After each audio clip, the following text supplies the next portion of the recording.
Hello students, welcome to my channel. This is Gunjan Sharma. आज की video में आप लोगों को बीएससी इनऑर्गेनिक केमिस्ट्री का चैप्टर केमिकल बॉन्डिंग के नोट्स मिलने वाले हैं इंग्लिश मीडियम स्टूडेंट्स के लिए। इस चैप्टर के हिंदी मीडियम के नोट्स मैं ऑलरेडी प्रोवाइड करा चुकी हूँ। यहाँ पर आप इंग्लिश मीडियम का बीएससी के अकॉर्डिंग केमिकल बॉन्डिंग का सिलेबस देख सकते हैं। ये सारे टॉपिक्स आपको इस केमिकल बॉन्डिंग चैप्टर के अंदर पढ़ने हैं, ठीक है। केमिकल बॉन्डिंग कुछ यूनिवर्सिटी में केमिकल कंपाउंड के नेम से भी है ये चैप्टर, तो दोनों एक ही हैं, चाहे केमिकल बॉन्डिंग हो चाहे केमिकल कंपाउंड।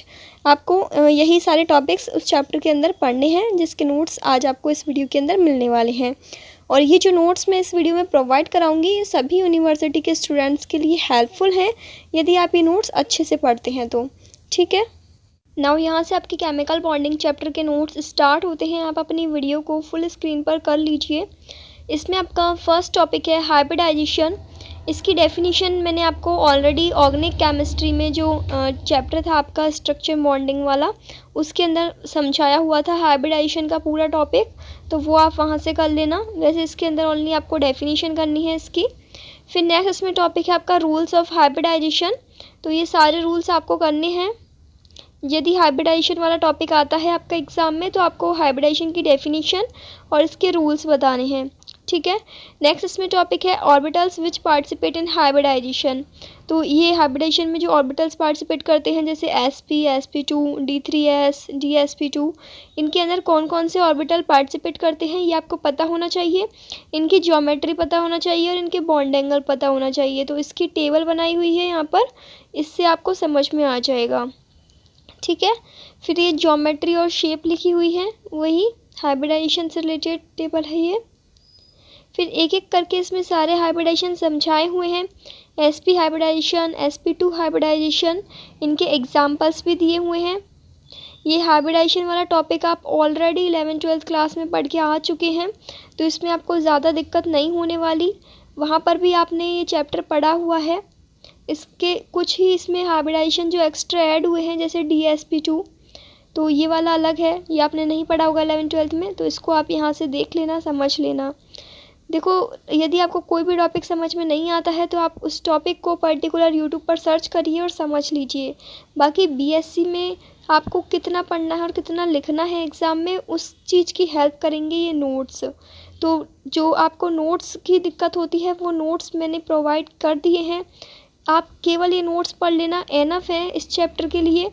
और समझने के लिए तो इसमें बहुत सारे टॉपिक्स आपके ऑलरेडी पढ़े हुए हैं और कुछ जो टॉपिक नए ऐड हैं बीएससी के अंदर 11th-12th क्लास से अलग है, तो उन टॉपिक को आप समझ लीजिएगा और इन नोट्स से पढ़ लीजिएगा, ठीक है।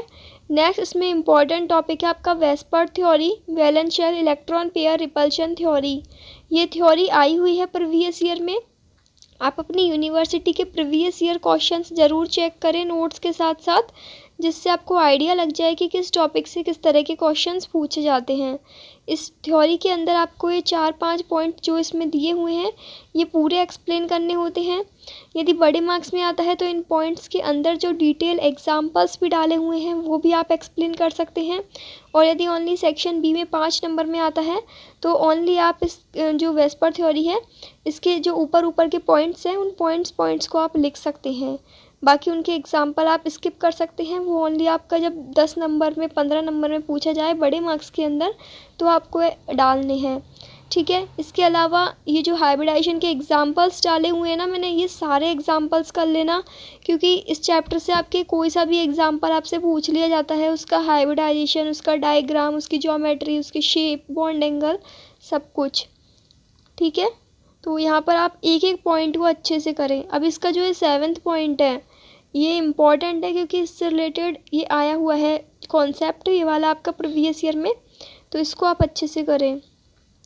इनमें जो भी थ्योरी है ना इनऑर्गेनिक केमिस्ट्री के चैप्टर में, ऐसा है कि टॉपिक्स तो आप कर लोगे टॉपिक वाइज, लेकिन उनके अंदर जो थ्योरी लिखी हुई ना उन थ्योरी से भी कोई से भी कॉन्सेप्ट से रिलेटेड आपसे क्वेश्चन पूछा जा सकता है। जैसे मतलब एक्सप्लेन करिए कि ऐसा क्यों होता है, तो एक कॉन्सेप्ट आपसे ले लिया जाएगा बीच में किसी भी पॉइंट से। तो इसलिए आपको ये थ्योरी बिल्कुल अच्छे से समझ के पढ़नी है। ऐसा नहीं कि केवल रट्टा मार लिया, उससे काम नहीं चलेगा, ठीक है। नेक्स्ट इसमें टॉपिक है मॉलिक्यूलर ऑर्बिटल थ्योरी। फिर मॉलिक्यूलर ऑर्बिटल थ्योरी के अंदर आपका टॉपिक आता है linear combination of atomic orbital method. तो ये लीनियर कॉम्बिनेशन वाला जो मेथड है ये आया हुआ है प्रीवियस ईयर में, इसको आप ज़रूर अच्छे से कर लेना, काफ़ी बार आ चुका है ये वाला टॉपिक, और इसमें आपको ये पूरा ही एक्सप्लेन करना होता है, ठीक है। ये दोनों डायग्राम, ग्राफ वगैरह सब कुछ बनाने होते हैं, इसलिए इसको आप अच्छे से करिएगा। फिर नेक्स्ट इसमें टॉपिक है रूल्स फॉर ओवरलैपिंग या कॉम्बिनेशन, चाहे आप इसको ओवरलैपिंग बोल दो चाहे कॉम्बिनेशन बोल दो। इसमें आपके रूल्स हैं कि किस तरीके से ओवरलैप करते हैं। एलसीओ के दो मेथड हैं, जो लीनियर कॉम्बिनेशन होता है एटॉमिक ऑर्बिटल का, वो है यहाँ पर एक्सियल कॉम्बिनेशन और कोलेटरल कॉम्बिनेशन। एक्सियल कॉम्बिनेशन आपका सिग्मा बॉन्ड बनाता है और कोलेटरल कॉम्बिनेशन आपका पाई बॉन्ड बनाता है। यहाँ पर ये सारे कॉम्बिनेशन दिए हुए हैं, SS combination, SP combination, PP axial, PP collateral, ठीक है। फिर इसमें आपका एमओ डायग्राम आ गया फॉर होमोन्यूक्लियर एटॉमिक मॉलिक्यूल। तो यहाँ पर एमओ डायग्राम भी आपसे पूछ लिया जाता है। ये एमओ डायग्राम आप अच्छे से समझ के मतलब याद कर लेना, यूट्यूब पर वीडियोस देख लेना यदि एमओ डायग्राम आपको समझ में नहीं आते हैं तो। बाकी एमओ डायग्राम किसी भी कंपाउंड का, किसी भी मॉलिक्यूल का आपसे पूछ सकते हैं, ठीक है। और इसमें ये जो O2 का एमओ डायग्राम है ये तो इम्पॉर्टेंट है, क्योंकि इसमें आपका कॉन्सेप्ट लगता है एक अलग। नीचे स्टेबिलिटी ऑर्डर दिया हुआ है O2 के लिए, O2 के जो आयन्स बनते हैं उनके, तो स्टेबिलिटी ऑर्डर आप अच्छे से याद कर लेना, इसका समझ लेना कि ये स्टेबिलिटी ऑर्डर किस अकॉर्डिंग सेट है, ये कॉन्सेप्ट आया हुआ है आपका। फिर है इसमें जो आपका केस सेकंड है मॉलिक्यूलर ऑर्बिटल थ्योरी में। पहला केस था आपका वो मॉलिक्यूल्स जिनके जो इलेक्ट्रॉन होते हैं टोटल वो 14 से ज़्यादा होते हैं। दूसरा एमओ डायग्राम है आपका मॉलिक्यूल्स जिनके इलेक्ट्रॉन 14 से कम होते हैं। लाइक एग्जांपल भी दिए हुए हैं इसमें साइड में B2C2N2। फिर इनके मॉलिक्यूलर ऑर्बिटल डायग्राम किस तरीके से बनते हैं वो यहाँ पर एक्सप्लेन किया हुआ है, ठीक है। फिर ज़ेड ऑर्बिटल और अनज़ेड मॉलिक्यूलर ऑर्बिटल, इनकी डेफिनेशन आई हुई है जो आपके सेक्शन ए में होता है हाफ मार्क्स में, तो डेफिनेशन भी याद कर लेना। फिर है MO diagram of heteronuclear diatomic molecule, ये पूरा एक्सप्लेनेशन यहाँ पर दिया हुआ है और एक एग्जांपल के ज़रिए आपको समझाया हुआ भी है। एमओ डायग्राम ऑफ एनओ, इसमें जो ये एग्जांपल्स डाले हुए हैं ना मॉलिक्यूलर ऑर्बिटल डायग्राम के, ये एग्जांपल्स आपके प्रीवियस ईयर में आए हुए हैं, इसलिए सारे एग्जांपल्स कर लेना। जो भी नोट्स में डाला हुआ है यदि आपने वो अच्छे से कर लिया तो आपका कोई भी क्वेश्चन एग्ज़ाम में नोट्स के बाहर से नहीं जाने वाला, क्योंकि ये ही टॉपिक्स हैं इस चैप्टर के अंदर, केमिकल बॉन्डिंग के अंदर ये ही टॉपिक्स हैं जो कि आपके बीएससी के सिलेबस में दिए हुए हैं, और आपको इन्हीं टॉपिक्स को बस अच्छे से कर लेना है। फिर इसमें एक क्वेश्चन है, एक explain valence bond theory on the basis of bond formation between two hydrogen atom. अब ये क्वेश्चन यहाँ पर इसलिए डाला है क्योंकि ये क्वेश्चन पिछले ईयर में पूछा जा चुका है। आप अपनी यूनिवर्सिटी के प्रीवियस ईयर के क्वेश्चन इन नोट्स में टिक लगा लें और उन टॉपिक्स को तो ज़रूर करें, वो आपके हैं इम्पॉर्टेंट क्वेश्चंस, जो कि आप लास्ट टाइम पर पूछते हैं ना कि हर चैप्टर से हमें इम्पॉर्टेंट क्वेश्चंस मिल जाए, तो वो प्रीवियस ईयर के क्वेश्चंस ही होते हैं इम्पॉर्टेंट क्वेश्चंस, ठीक है। फिर इसमें एक ग्राफ भी है, इस ग्राफ को आप ज़रूर एक्सप्लेन करें यदि ये टॉपिक आता है आपका। फिर नेक्स्ट इसमें टॉपिक है directional character of covalent bond, तो इसके लिए 3 रीजंस हैं। इसके बाद आपके टाइप्स ऑफ ओवरलैपिंग हैं।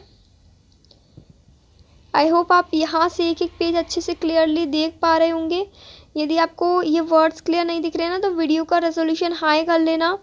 पीडीएफ का डायरेक्ट लिंक डिस्क्रिप्शन बॉक्स में गिवन है, वहाँ से आप डायरेक्ट ईमेल आईडी पर पीडीएफ ले सकते हैं और छोटा सा अमाउंट आपको पे करना होगा उस पीडीएफ के लिए।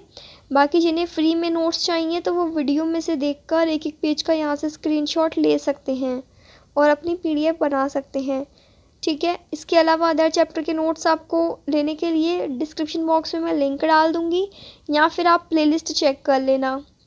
नेक्स्ट इस पे टॉपिक है difference between sigma and pi bond. Sigma और पाई बॉन्ड का डिफरेंस आया हुआ है प्रीवियस ईयर में। फिर है comparison of valence bond and molecular orbital theory, ये जो वीबीटी और एमओटी है इन दोनों में कंपैरिजन आया हुआ है। तो पहले इसमें आप सिमिलरिटीज़ वाले पॉइंट लिख देना, फिर डिससिमिलरिटीज़ वाले पॉइंट्स लिख देना। और एमओटी अच्छी है वीबीटी से, इसका रीज़न भी यहाँ पर दिया हुआ है, सुपीरियरिटी ऑफ एमओटी। तो ये वाला टॉपिक भी आपका आया हुआ है, इसके अंदर आपको ये तीनों पॉइंट समझने हैं, ठीक है। इसी तरीके से आपका केमिकल बॉन्डिंग का पूरा नोट्स यहीं पर कंप्लीट हुआ। पूरी पीडीएफ मैंने आपको वीडियो के अंदर शो कर दी है। जिनको डायरेक्ट डाउनलोड करनी है पीडीएफ, वो डिस्क्रिप्शन बॉक्स में लिंक दिया हुआ है, वहाँ से डाउनलोड कर सकते हैं। आपकी ईमेल आईडी पर पीडीएफ आ जाएगी। अभी भी यदि आपको कहीं भी कोई दिक्कत, समस्या, परेशानी है तो आप कमेंट सेक्शन में पूछ सकते हैं। I will solve your problem. Thank you for watching this video.